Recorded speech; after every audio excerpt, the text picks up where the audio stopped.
Saludos amigos, muchas gracias por acompañarnos una vez más a esta nueva entrega de Pulso Nacional, su revista semanal de noticias, con comentarios, análisis e informaciones de la actualidad política, económica y social de la República Dominicana. Agradecemos a los que nos siguen a través del canal 36 de BTV y todas las frecuencias de cable a nivel nacional y los que nos siguen también a través de nuestras redes sociales como Pulso Nacional TV. Le pedimos que se suscriban, le den a la campanita y así reciben todas las notificaciones de ese contenido tan importante que siempre tenemos. Este programa está disponible ahora en nuestras redes sociales como Pulso Nacional TV. Vamos a una pausa y regresamos de inmediato con el pulso de las noticias.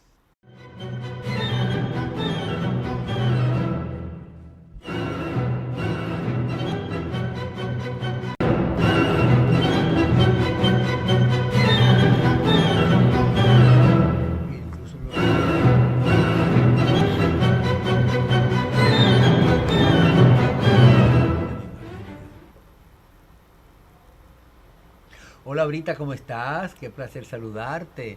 A pesar de que ha pasado varios días ya, casi una semana, pero siempre es bueno recordarte aquel vestido tan hermoso que tú exhibiste en el Premio Soberano. Creaste una sensación, a pesar de que tú no eras una de las artistas que había clasificado para el premio, llamaste mucho la atención. Todo el mundo decía, ahí está la periodista. Brita Félix. ¿Qué vamos a hacer con Osvaldo, señores? Vamos a hablar de temas más serios, aunque la parte del sector artístico no deja de ser importante, tenemos otros temas que sí, compartir pero independientemente de eso, Brita, independientemente de eso, tú sabes bien que tú luciste un vestido que llamó mucho la atención y a todo el mundo le gustó. Sí, pero mira, realmente esta semana, aparte de lo que fue la semana pasada el premio Soberano, que creó mucho ruido, la actividad política se ha estado moviendo en una forma que hay que prestarle atención.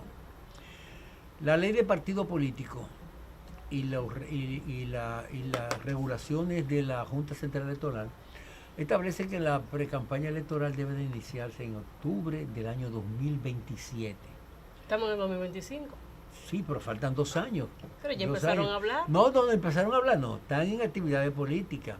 Entonces lo que resulta, por ejemplo, hay partidos que ya están escogiendo su candidato.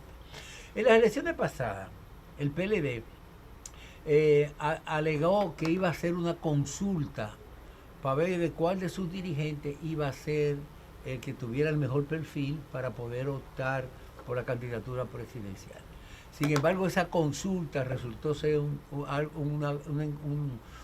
encuentro plebiscitario y escogieron un candidato con mucho tiempo de anticipación en una violación flagrante a la ley electoral. Pero ahora quieren repetir la misma situación.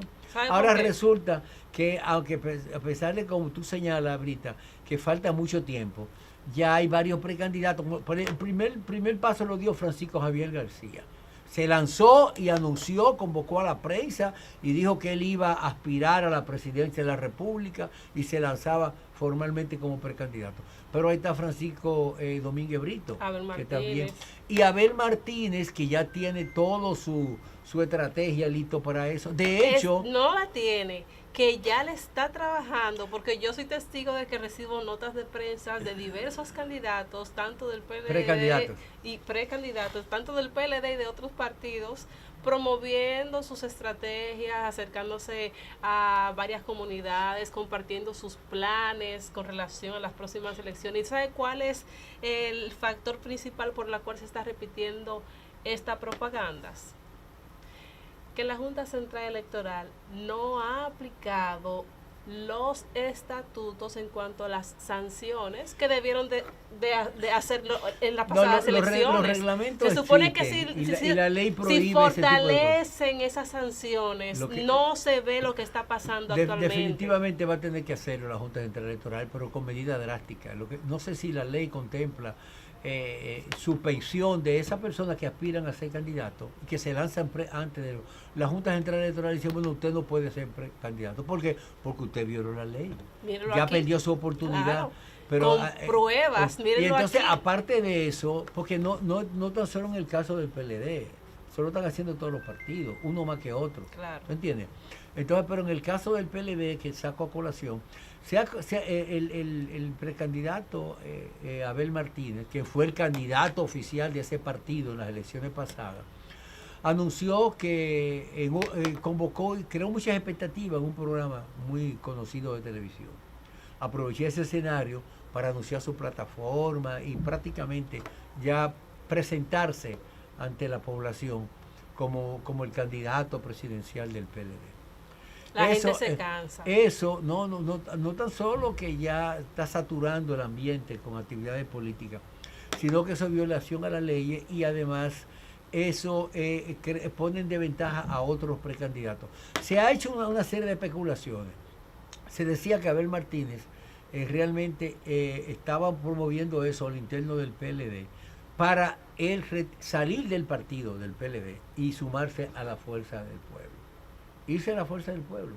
Tú sabes que en las elecciones pasadas, ese partido con esa figura, con Abel Martínez como el candidato, apenas alcanzó un 10% de los votos. Se disminuyó mucho si lo comparamos con la participación electoral en el periodo anterior, en el cual el candidato era Gonzalo Castillo, quien obtuvo un 38% y puso una buena posición, pero el PLD, siendo el principal partido político del país, que gobernó durante 20 años, se redujo a un partido de apenas 10.000, un 10% del electorado. Ahora, ¿tiene una oportunidad? Claro que sí, pero usted tiene que someterse a una autocrítica, a una evaluación y a promover otro tipo de cosas, no ocurrir los errores que cometió ese partido. Ahora la lucha interna está en eso, entre Abel Martínez, entre Francisco Javier García y entre Francisco Domínguez Brito. Esos son los principales. Hay otros que también aspiran y que oportunamente lanzarían eso. Mire, yo lo que creo con relación a... en el caso del PLD. No, el asunto de que Abel Martínez en un futuro se vaya a la fuerza del pueblo. En este trayecto, ¿verdad? En lo que esperamos, las próximas celebración de lo que serían las elecciones, que siempre suceda lo que siempre pasa, que haya miembros de otros partidos que emigren a otros o que ahora mismo inicien con lo que ahora es tendencia en la parte política, como es el transfugismo, o sea, que se van de un partido a otro. No solamente eso, este fenómeno de las candidaturas independientes, eso sin ningún tipo de partido que te identifique a ti como el líder que va a candidatearse por tal Tú sabes que tú has tomado un tema muy importante. El problema es que la sentencia del Tribunal Constitucional, reconociendo la candidatura independiente, siempre ha habido candidatura independiente, pero que no necesita tener un partido político, un movimiento político, para tú postularte a un cargo electivo. Entonces, en ese caso van a desaparecer los partidos. Espérate, sin embargo, hay posiciones encontradas. Hay algunos abogados especialistas en derecho constitucional que señalan que la Constitución establece claramente que para ser electo a la presidencia de la República o un cargo electivo tiene que ser postulado por un partido político, por una agrupación política o por un movimiento político. Lo establece claro. Como un requisito. Entonces, como requisito. Entonces no establece. Los propios partidos políticos están renuentes a eso, porque es que eso va a crear una situación. Imagínate, ahora mismo en el país, el proceso electoral pasado participaron 38 partidos, pero habían más de 150 partidos que se habían formado y solicitaron reconocimiento que la Junta no se lo dio. Y si ahora cualquier ciudadano puede presentar una candidatura independiente, ¿cómo se va a manejar un proceso electoral con 38 partidos políticos participando o lo que de aquí a allá se puedan crear y buscar reconocimiento? Más todo el que se le antoje ser candidato a cualquier posición electiva, presentarse. O sea, sería una situación realmente incontrolable para la Junta Central Electoral administrar un proceso electoral en esa forma. Retomando el tema que tú planteaste ahorita, Brita, en el caso de Abel Martínez, sería un error irse a la Fuerza del Pueblo. ¿Por qué? Porque la Fuerza del Pueblo, señores, es un partido que se creó para sostener la candidatura, el liderazgo único, mesiánico de Leonel Fernández. Ahí no hay posibilidad de nadie que no sea Leonel Fernández. Ni siquiera de su propio hijo en un futuro. Bueno, es el heredero. Eso está, una dinastía, eso está preparado. El líder el del partido, que es Leonel Fernández, y en caso de cualquier imposibilidad, entonces viene el hijo. Pero al margen de la familia Fernández, nadie puede aspirar a eso. Entonces no es un partido democrático, según lo que usted acaba de describir. No es que no sea democrático, es que es un partido hecho con una estructura para una sola persona. Por lo tanto, el partido, sí. Fíjate, desde sus orígenes, el PLD se formó, la Fuerza del Pueblo se formó por la decisión que hubo en el PLD. Al perder la candidatura presidencial que aspiraba Leonel Fernández, creó una crisis que dividió el PLD. Entonces él y su fuerza se fueron y formaron un partido. Había un partido político que no había tiempo de registrarlo. Él se agenció a ese partido político y entonces le cambió el nombre, lo convirtió en la Fuerza del Pueblo, y entonces ese partido sostuvo su candidatura, y ha sido así. Ahí, todo el que está ahí sabe que el liderazgo es único, mesiánico, y no se puede cuestionar. Entonces, esa es la situación. Entonces, sería un error de Abel Martínez irse a la Fuerza del Pueblo, porque las posibilidades que tenga de que sea el candidato son muy remotas o prácticamente nulas. Sin embargo, él puede hacer un trabajo a lo interno del PLD y pelear por eso. Ahora bien, ¿qué pasa? En el escenario del propio Fuerza del Pueblo, hay que tomar en cuenta otro factor, y es una lucha interna que se ha desatado ahora a propósito del Congreso de ese partido para la escogencia del secretario general. Hay sectores que dicen que tiene que ser una persona de los que formaron ese partido cuando emigraron del PLD hacia esa agrupación, y que entonces lo que estuvieron ahí originalmente, como el caso de un tradicional dirigente de ese partido inicial, que es Peñita, aspiran a eso. Entonces hay esa lucha interna entre ellos, hay una guerra, y eso puede mellar un poco la unidad de la Fuerza del Pueblo. En el caso del PRM, hay varias precandidaturas.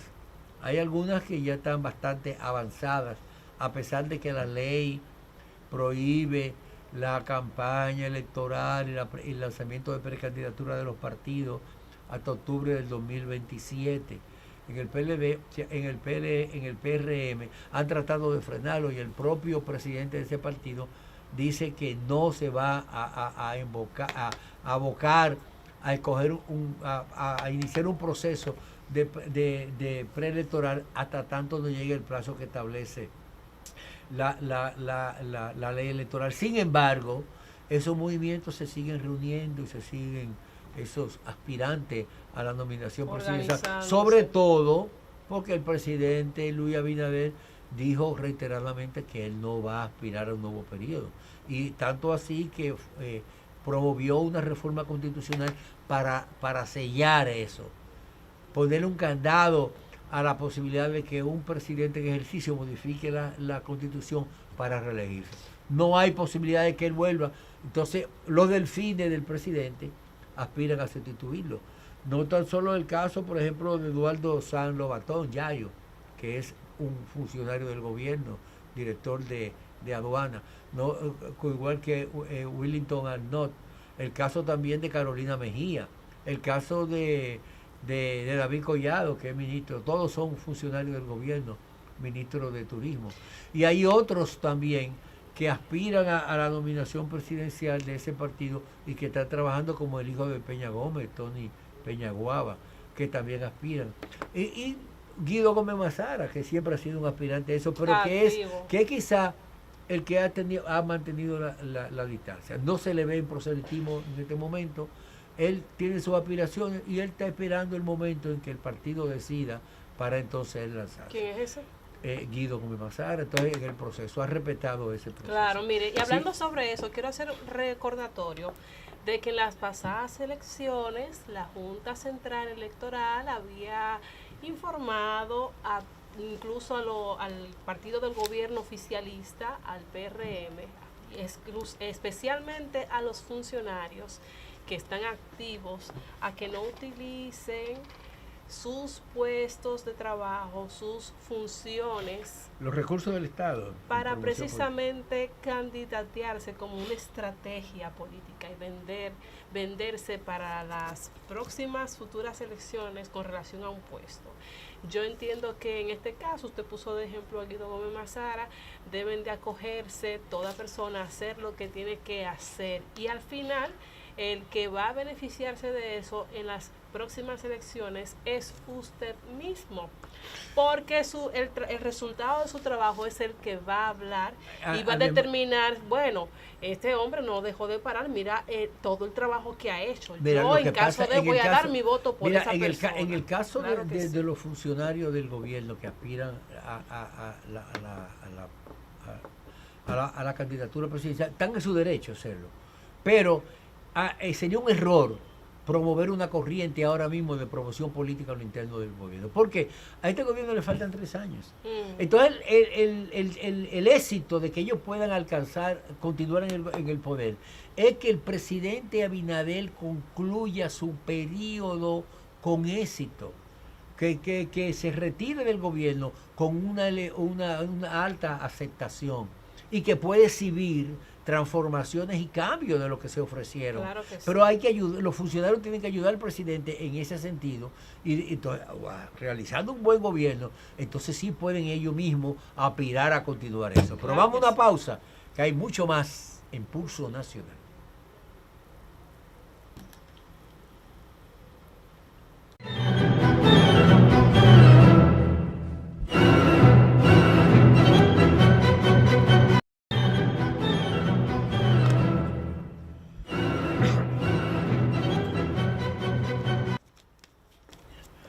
Brita, uno de los problemas principales que tiene la República Dominicana es definitivamente el asunto del tránsito.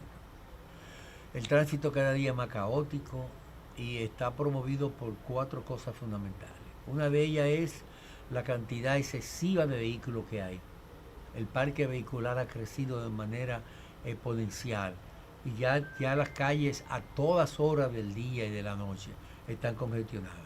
Segundo, que no tenemos un sistema colectivo de transporte eficiente, a pesar de los esfuerzos que se están haciendo con la construcción y la ampliación del metro, con las rutas alimentadoras que no han funcionado todavía, y el transporte que empezó muy bien, ya de poner autobuses en determinadas rutas, como el caso de la Winston Churchill y otras rutas que empezaron, se descontinuaron ese programa. Y sobre todo el gran dolor de cabeza de la República Dominicana o del Gran Santo Domingo es el problema del tránsito con los motoristas. Las estadísticas señalan que aproximadamente en el 70% de los accidentes de tránsito están involucrados motoristas. Eso es alarmante. La República Dominicana tiene récord desafortunado de ser el país número 1 en el mundo con mayor número de accidentes de tránsito, que mueren más personas por accidentes de tránsito. Y por ahí viene Semana Santa. Solamente el año pasado, cerca de 4.000 personas murieron en accidentes de tránsito. Entonces, aquí hay que tomar medidas drásticas. Aquí hay que prohibirlo, lo reitero, prohibir la importación de vehículos por 5 años. Prohibir a las empresas que importan vehículos, decirles que no van a poder traer vehículos por 5 años. ¿Y qué me dice usted de los carros que ya son chatarra? Entonces, y pero conjuntamente con eso, comenzar lo que tú señalas, Brita, a retirar aquellos carros chatarra. Aquí hace, porque hay gente aquí hay sectores, señores, que apuestan al caos. Claro que sí. Que quieren que esto siga así. Porque de eso. ¿Qué tiempo hace que dejaron de hacerse las inspecciones a los vehículos? Las llamadas revistas. Se habló de que se iba a hacer un acuerdo con empresas privadas en una especie de fideicomiso para que la persona llevaran su vehículo a esos talleres especializados, hicieran la inspección y se le diera la autorización para transitar. Si eso se hace actualmente, tú puedes estar seguro que un porcentaje muy elevado, más de un 30% de los vehículos que están circulando por las calles, tendría que retirarlo. Entonces hay que retirar la chatarra. Hay muchos vehículos que no están en condiciones para transitar. Y no me refiero solamente a vehículos del transporte público, vehículos privados también, que no están en condiciones de transitar, que no soportan. Aquí hay mucho problema también con la revisión de los autobuses, de los minibuses, que lo llamadas voladoras. Hay muchas voladoras que no resisten una inspección. Tú miras las condiciones de las gomas, parecen vejigas de cumpleaños. Entonces se están exponiendo a accidentes, porque en cualquier momento puede producirse un accidente. Entonces yo creo que hay que tomar medidas. Primero, prohibir la importación de vehículos por 5 años. Segundo, retirar todas las chatarras. Que hay una limpieza. Tercero, regularizar a los motoristas. Los motoristas no hay forma de ajustarlo. Los motoristas andan en la calle sin casco, andan sin seguro, andan sin licencia, andan sin protección, no tienen ningún motor, tienen los espejos retrovisores, y además andan hasta sin conciencia, no tienen nada en la cabeza. Entonces la tolerancia de las autoridades que están llamados regulares, por ejemplo los AMET o los DGC, que un motorista se mete en vía contraria, viola los semáforos sin ningún tipo de consecuencia. Eso hay que frenarlo. Entonces, es una de las cosas que contribuye al caos del transporte público. Mire, yo creo que usted estaría de acuerdo con algo que voy a plantearle, porque eso está en la nariz de todos nosotros. Cada vez que salimos a la esquina, siempre vemos situaciones.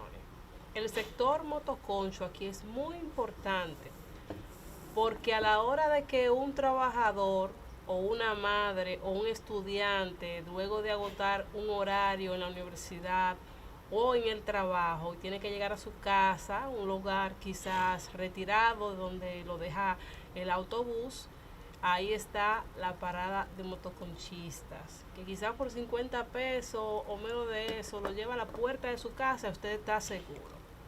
Ya sea a través de usted llegar a un punto, encontrarlo ahí, o solicitarlo a través de esas plataformas de taxi, lo que le llaman mototaxi.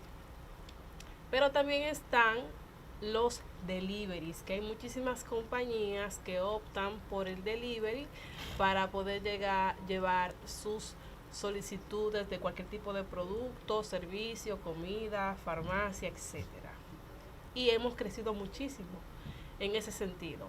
Pero también ese mismo grupo ha ido al Congreso, porque lo he visto, y también hemos visto esas denuncias en los medios de comunicación, solicitando a esas empresas que le solicitan el servicio para poder distribuir todo lo que usted como consumidor solicita a través de una plataforma, a través de su celular, y obviamente solicitan seguro médico y un conjunto de cosas.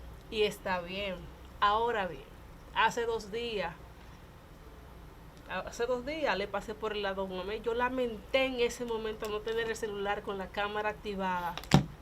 Un AMET sin placa delante ni detrás del motor, y tampoco con un casco. Y uno dirá, cónchale, pero que no si ellos... Y la policía, también normal, los policías y los guardias, si ellos son los que están ahí para poner el orden, ¿por qué yo tengo que hacerlo si ellos no dan el ejemplo? Claro. Entonces muchos ciudadanos piensan así: ¿para qué yo tanto me molesto en ir allí para que me den mi licencia al día, para ponerla al día, para pagar el seguro? ¿Para qué si los que tienen que hacer eso no lo hacen?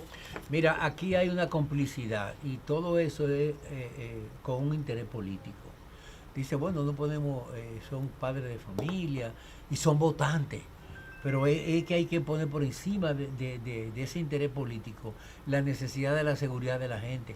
El país, señores, el país está invirtiendo demasiado dinero por esa irresponsabilidad. Cada vez que un motorista se accidenta y va a un hospital, eso representa miles, a veces cientos de miles de pesos en medicamentos, en tratamiento, que lo pagamos nosotros los ciudadanos en esos hospitales. Tú vas al Darío Contreras, por ejemplo, que es un hospital traumatológico, y tú ves que hay motoristas y muchísima gente accidentada y cosas. Y es un costo alto para el país que se puede evitar si se toman medidas apropiadas. Tú hablaste de los delivery. Aquí hay un problema serio, hay que regularizar los delivery. Aquí los delivery andan andando a una velocidad. Con unos audífonos aquí. No, distraídos, y entonces aparte de eso se meten como quiera porque quieren llegar rápido y entregar la mercancía en 10 minutos, en 5 minutos, pero poniendo en riesgo la vida de ellos y la vida de los demás. Claro. Entonces es preferible que la mercancía que tú pediste llegue más tarde, pero que llegue bien y que no ponga en peligro. Que solamente piensan. Entonces no hay regulación. Yo creo que se está perdiendo tiempo en eso. Hay que actuar en ese sentido para resolver el problema de tránsito. La República Dominicana, Brita, es un país turístico. Nosotros vivimos del turismo. Aquí ahora mismo, el año pasado, llegaron a más de 11 millones de turistas. Este año se espera que recibamos alrededor de 12 millones de turistas.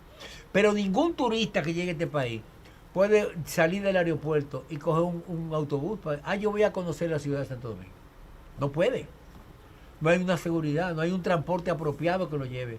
No pueden montarse en una calle, caminar por la calle, porque aquí no hay acera donde pueden caminar. Las aceras están ocupadas por vendedores ambulantes, por un taller de reparación de motocicletas o de vehículos. Los haitianos. Oye, me lo ocupa, entonces no hay. Es una ciudad que no es amigable, es una ciudad que no está apta para nosotros los que vivimos aquí, y mucho menos para un extranjero que venga por primera vez a conocer la República Dominicana. No hay señalización, no hay seguridad en el tránsito. Ahora se está haciendo una inversión muy importante en la zona colonial, y esa inversión puede dar un resultado muy, muy importante. Se están adecuando para que los turistas vayan ahí. Eso va a ser un foco muy, muy preciso, muy puntual, que puede dar resultados. Pero la otra parte de la ciudad es prácticamente imposible. No hay una zona apropiada. Entonces hay que resolver el problema de eso. Y el transporte es un grave problema para el país. Hay un componente novedoso en esta semana, ocurrió esta semana, y es que el senador y dirigente, el empresario del transporte, Antonio Marte, denunció que si hacen pruebas de dopaje a los choferes, quedarían el país sin transporte público. Sin choferes. Entonces, él hizo quizá un poco exagerada, pero es verdad. Cuando comenzó a aplicarse esa medida, salieron otros que no son sindicalistas, otros empresarios del transporte, como el caso de Juan Oviere, quien acusó a Antonio Marte diciéndole que está difamando a los choferes con esa afirmación de que hay muchos, la mayoría de los choferes que andan en el transporte público no pasarían prueba de la prueba de drogas. Pero resulta que solamente en una ruta, la de Santo Domingo Asua, el Intran, que ya comenzó un operativo y ojalá lo extienda a todo el mundo, incluyendo la motocicleta, detectaron en esa ruta solamente 70 choferes que dieron positivo a la droga. 70 choferes, conductores de vehículos de esa ruta donde se producen muchos accidentes, de Santo Domingo a Asua, dieron positivo de eso. Eso es alarmante. Eso es alarmante. Y eso es un ápice de la gravedad del problema y cómo hay que enfrentarlo. Hay que enfrentarlo. Y hacer la prueba antidumping, hay que hacer la prueba también de conducción a muchos de esos choferes, reeducarlo y sobre todo sacar toda esa chatarra del carro. Otro problema grave que tenemos en el país con el tránsito es la actuación de los AME. los AMET o oficiales policías de la DGC. Primero, son tolerantes con los motoristas, no le aplican la ley a los motoristas. Segundo, cuando estando los semáforos funcionando bien, se meten debajo de un semáforo a tratar de dirigir el tránsito, y lo que hacen es caos. Que debieran de retirarse de los semáforos, porque fíjate esto, el gobierno dominicano invirtió más de 1.500 millones de pesos en comprar una cantidad de semáforos inteligentes, entre comillas, para instalarlo en el Gran Santo Domingo. Eso fue una inversión que creó su polémica, su oportunidad de actos de corrupción, pero independientemente de eso, se invirtió y están los semáforos trabajando. Se supone que son semáforos que están connotados a un centro que determinan que si en un tramo de la calle hay más vehículos, le va a dar preferencia a ese tramo. Que tiene menos. Y el que tiene menos lo pierde y va manejando eso. No. Pero hay un policía no tan inteligente como los semáforos, debajo del semáforo, dirigiendo el tránsito, y queda un caos. Y un mensaje distorsionado. Los otros días yo andaba en un vehículo y había un niño. Y dice el niño, le pregunta al padre, que por qué tiene que pararse estando el semáforo en verde, si el color verde es para continuar. Entonces le dice no, lo que hay lo están parando. Entonces cuando está en rojo, entonces le dan paso. Entonces, verde es para continuar y el rojo es para detenerse. Entonces realmente esas son de las cosas que están sucediendo. El tránsito es un gran problema, un hándicap que tiene el gobierno y hay que enfrentarlo. Y yo creo que llegó el momento en que hay que tomar medidas radicales, enérgicas, para resolver esa situación. Vamos a una pausa porque hay mucho más en Pulso Nacional.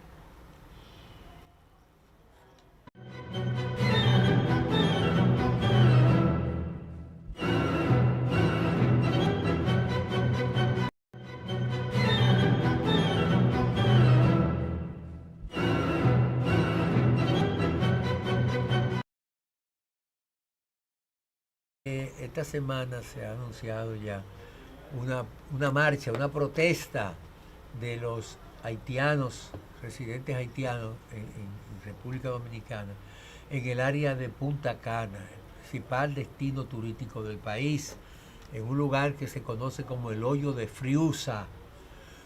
Es una calle larga ahí en Verón, cuando se estaban desarrollando los proyectos turísticos, y en la desembocadura, al terminar esa calle, hay un edificio muy famoso de una empresa que se llama Friusa, y se relaciona con la empresa y a esa zona le dicen Friusa.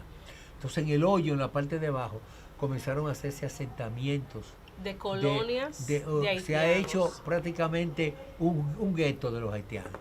Esos haitianos que van a trabajar en la construcción de los hoteles, que trabajan en muchos de esos hoteles y en toda esa zona turística, pues viven en esa zona, se han agrupado en esa zona. Esa zona se ha constituido casi una zona apache. Como un batey. En buen dominicano. Ahí existen muchos haitianos, hay muchos ilegales, y ellos dicen, se producen con mucha frecuencia enfrentamientos entre grupos de ellos mismos, en el cual resultan algunos muertos, muchos heridos. Se usa una violencia extrema. Tú sabes que la cultura haitiana, ellos no es como nosotros, que dos personas discuten y se fajan a la trompada o cogen y le dan una piedra. Ellos sacan un machete. El componente machete es un símbolo de ellos. Y agreden, pelean con machete. Entonces, ahí ellos han considerado que esa zona, incluso han proclamado que ahí no puede entrar la policía. Esta semana pasada, en el encuentro semanal del presidente con la prensa, se le preguntó al presidente eso, y el presidente dijo que no es verdad. En la República Dominicana no es verdad que hay un sitio en que no puede entrar la policía, y la policía tiene que entrar. Ahora, los agentes de migración entraron hace un tiempo y fueron apedreados y tuvieron que salir, porque se ha creado un ambiente de mucha tensión. En ninguna parte del mundo, Brita, ilegales pueden llegar a un país e imponer las reglas. Yo tengo entendido que si ellos van a hacer su protesta, se les permite hacer su protesta en una forma que adaptar. Organizada, en una forma organizada. Vamos a respetarle sus derechos, los derechos humanos, sus derechos, no reprimirlos. Pero no tienen que ser personas ilegales que están de manera irregular en el territorio. No pueden exigir derechos, ni pueden exigir reivindicaciones. No lo pueden porque usted está ilegal, usted está violando las leyes de la República y del país. Mira lo que yo veo, Osvaldo. No puede acatarse en eso, entonces en eso hay muchas complicidades. Mire, Osvaldo, yo veo que un dominicano sale de su país a Estados Unidos, a Europa, a Asia, a cualquier país de cualquier continente. Y el dominicano que no se adapta a las reglas o leyes en su país, si está fuera de su país, tiene que adaptarse. Pero eso no es dominicano, eso en cualquier país que tú vayas, cualquier extranjero tiene que adaptarse. Lo mismo va para un extranjero que viene a visitarnos a nosotros. Debería ser así. O decide vivir, trabajar y hacer una vida aquí en República Dominicana. Obviamente todos los países tienen reglas, pero si usted decide emigrar fuera de su país a otro territorio, tiene que adaptarse. Adaptarse en cuanto al tránsito, la economía, el trabajo, la educación, tiene que adaptarse a todo el sistema. Entonces, yo me pregunto, ¿por qué los haitianos en un territorio de República Dominicana tienen que decir abiertamente que la policía no entra ahí, que no tienen por qué entrar, que ellos son los que saben de ahí? Pero ¿en qué planeta que estamos viviendo? Yo me pregunto en qué planeta estamos viviendo, que se vayan para su país. Y entonces allá yo desde aquí puedo asumir y aceptar que ellos digan que la policía ni inmigración puede entrar allá, porque obviamente ya estamos fuera de su territorio. Pero mientras están aquí en República Dominicana tienen que aceptar las reglas de las autoridades. Ellos están protestando pidiendo que se le dé un trato diferente, están protestando contra la inseguridad, dice que ellos están sometidos. Y hasta el tráfico de droga en la zona. Pero independientemente de eso, tienen que mantener un orden y hay que respetar. Lo que tú señalas de que no se puede hacer violar las leyes en un país que te ha acogido.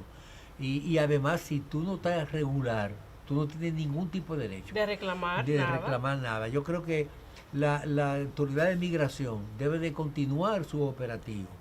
Y llegando ahí al hoyo de Friusa, al pequeño Haití como le llaman, y en toda parte, y no tan solo los haitianos, cualquier indocumentado extranjero que vive en la República Dominicana debe de ser deportado. Claro que ¿Por qué? sí. Porque el país nosotros no podemos cargar con Haití, ni podemos cargar con Haití. Es un país pobre, con muchas limitaciones. Cuando aquí viene una inmigración así, una invasión prácticamente, porque no es una inmigración, no han llenado los procedimientos migratorios para acogerse con un permiso legal para estar aquí, sino que se meten por la frontera con soborno a militares y a autoridades que tienen que velar por la seguridad de la República Dominicana y cuidar la frontera. Llegan al país y hacen labores desplazando mano de obra dominicana. No son mano de obra especializada. No son mano de obra especializada, no son ingenieros en cuántica que vienen a trabajar aquí. Van a desplazar a un dominicano que puede hacer un trabajo de agricultura, puede hacer un trabajo de construcción, en complicidad con muchos empresarios que prefieren pagarle a un extranjero ilegal porque no tienen que pagar seguridad social, porque no tienen que registrarlo en la TCS, porque pueden dejar de pagarle y no pueden protestar, porque le pagan menos que lo que debiera pagar un dominicano. Entonces ahí deben de actuar las autoridades y frenar eso. Yo creo que el problema haitiano, de la inmigración haitiana, es un problema muy serio. El gobierno se había propuesto una meta de deportar 10,000 ilegales todas las semanas. No sé cómo se está cumpliendo eso, al principio se estaba cumpliendo. No hay un informe sobre eso. Entonces hay que darle seguimiento a eso. ¿Y por qué? Porque hay regularizar. Yo creo que hay que sincerarse. Si el sector agrícola dice necesitamos 200.000 haitianos para trabajar aquí en el sector agrícola, los hacendados y los productores agrícolas, ¿ok? Y no precisamente si no hay mano de obra dominicana, aquí hay dominicanos que quisieran trabajar el campo. Necesitan 200.000 haitianos, ok, vamos a regularizar y buscar esos 200.000 haitianos. Vamos a registrarlo en la Seguridad Social, vamos a buscar un estatus, porque tú no sabes ni quiénes son, dónde viven, cómo se llaman, porque no tienen documentación en su país, no tienen una cédula de identidad, no tienen un pasaporte, no hay nada, tú no sabes. Ese señor hace un delito, comete un crimen, y tú no sabes a quién tú vas a perseguir, porque no hay un registro, no hay un seguimiento, que ese tipo de cosas hay que hacerlo. Se anunció, no sé si comenzó a aplicarse, un registro biométrico con todos los que ingresaban por la frontera de la República Dominicana. Ojalá que eso se le dé continuidad y que se pueda hacer. Yo creo que debemos hacer una pausa porque tenemos mucho más en Pulso Nacional.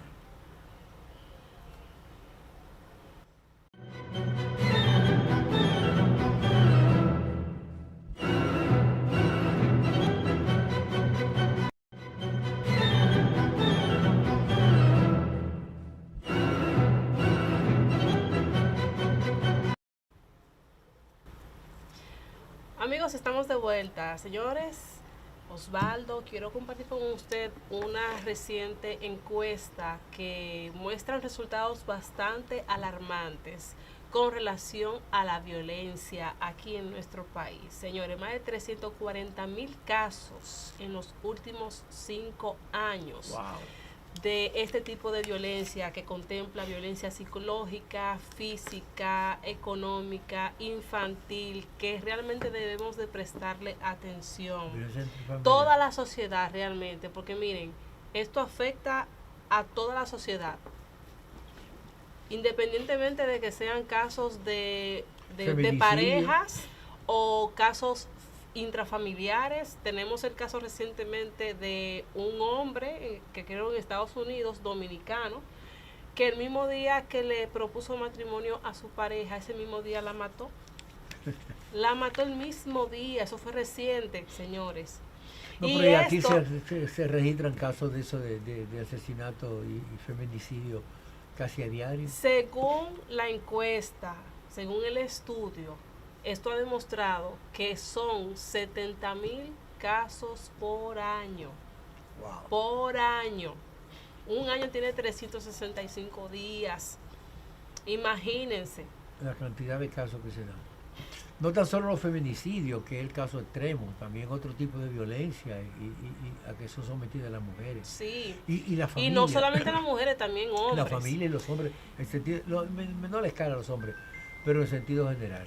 Lo que tú dices, el abuso psicológico, la presión económica, la desprotección de los hijos, que crea un ambiente realmente muy preocupante. Ojalá la que violencia en las escuelas, mire, yo quiero hacer hincapié en esto antes de que nos vayamos. Los acosos que se hacen en las mismas redes sociales. El bullying también en las escuelas. Sí, en las mismas redes sociales hemos normalizado este tipo de contenidos que no son para nada positivos, que en nada aportan a lo que tiene que ver la estabilidad y salud mental de las personas que utilizan esto, además de comunicarse también para entretenerse, por lo que debemos de hacer uso consciente de lo que es constructivo para nuestra mente y nuestro cuerpo.